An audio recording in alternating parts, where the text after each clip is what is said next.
আসসালামু আলাইকুম। প্রমি রান্নাঘর চ্যানেলে সবাইকে স্বাগতম জানাচ্ছি। কেমন আছেন সবাই? আজকে আমি তৈরি করে দেখাবো চটপটি রেসিপি। তো চলুন শুরু করা যাক। আমি এখানে চটপটির ডাল নিয়েছি 3 কাপ। তো আমি এগুলাকে আগে ভালোভাবে ধুয়ে সারা রাত্রে ভিজিয়ে রেখেছি।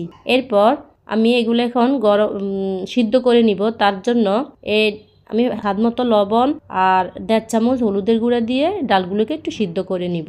চটপটির ডাল সিদ্ধ হয়ে গেলে আগে থেকে সিদ্ধ করা 2টি আলু এভাবে চটকিয়ে দিব। একদম বট্টা করে ফেলবেন না। চটপটি ডালটা অতিরিক্ত নরম বা অতিরিক্ত শক্ত যেন না হয়। এবার আমি এগুলোর মধ্যে চটপটি মশলা দিয়ে দিব আর দিয়ে দিব ভাজা জিরা গুঁড়া।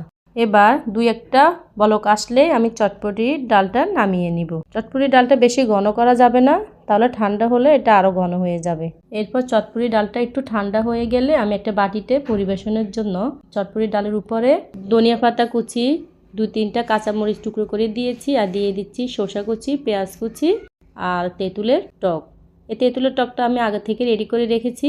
এই তেঁতুলের টকটাকে আমি সামান্য তেঁতুলটাকে গরম পানিতে ভিজিয়ে চটকিয়ে নিয়ে তার সাথে আমি চটপটি মশলা, একটু চিনি আর স্বাদমতো লবণ দিয়ে নিয়েছি আর শুকনো মরিচ এবার ভেঙে দিয়েছি। আপনারা স্বাদমতো টক এখানে মিশাতে পারেন।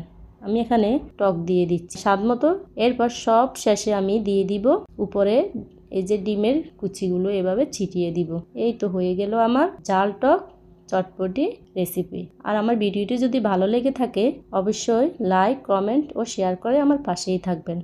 আল্লাহ হাফেজ।